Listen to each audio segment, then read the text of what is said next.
بسم اللہ الرحمن الرحیم۔ السلام علیکم، میں ہوں حسن شام، ایک بہت ہی اہم ویلاگ لے کر۔ سب سے پہلے آپ سے گزارش ہے میرے چینل کو سبسکرائب کریں، ساتھ لگے بیل آئیکن پر ضرور پریس کریں، ویڈیو کو لائک کریں، شیئر کریں۔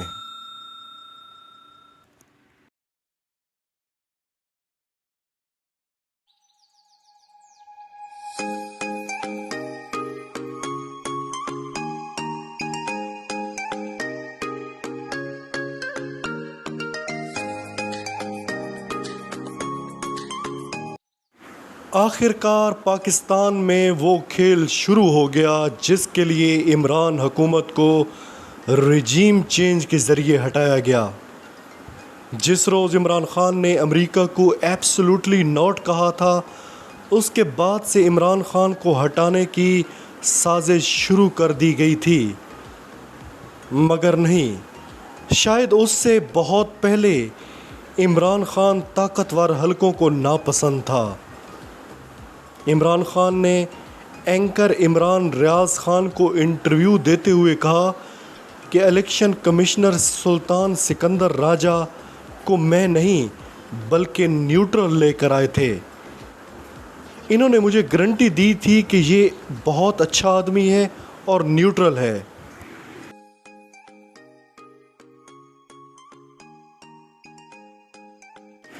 بعد میں مجھے اپنے مشیروں نے بتایا کہ یہ نون لیگ کے گھر کا بندہ ہے،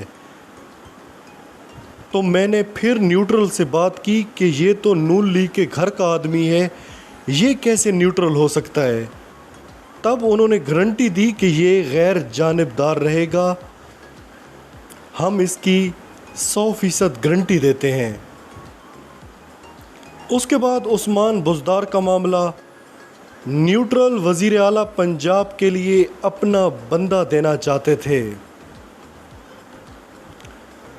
یہ سارا کھیل یہاں سے بھی نہیں بلکہ اس کی اصل بنیاد 2016 میں پاناما اسکینڈل کے بعد رکھی گئی۔ انشاءاللہ یہ کہانی اگلے کسی ویلاگ میں آپ سے شیئر کروں گا۔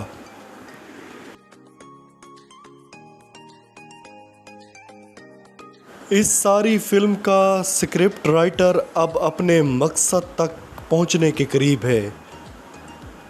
بلوچستان میں اچانک ہیلی کاپٹر کا لاپتہ ہونا، افغانستان میں امریکہ کے ڈرون سے مرنے والے ایمن الزواہری اور نئے بننے والے آرمی چیف کے امیدوار کور کمانڈر شہید جنرل سرفراز کے ہیلی کاپٹر کا تباہ ہونا اور ڈالر کا اچانک نیچے آنا۔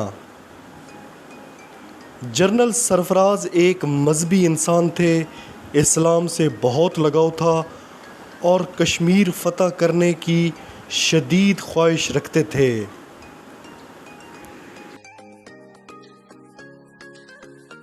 پاکستان اب تیزی سے ان حالات اور خطرات کی طرف بڑھ رہا ہے جو بہت زیادہ نقصان دہ ثابت ہوں گے۔ سکرپٹ رائٹر اپنی فلم فلاپ ہونے نہیں دے گا۔ پاکستان کی 70 سالہ تاریخ گواہ ہے کہ جب بھی ایسے سکرپٹ لکھے گئے، اس کے بعد پاکستان کو بہت زیادہ نقصان اٹھانا پڑا۔ اللہ پاک سے دعا ہے کہ وہ اس دھرتی کو قائم و دائم رکھے اور اس کے دشمنوں کو نیست و نابود کر دے۔ اب تک کے لیے اتنا ہی، اللہ حافظ۔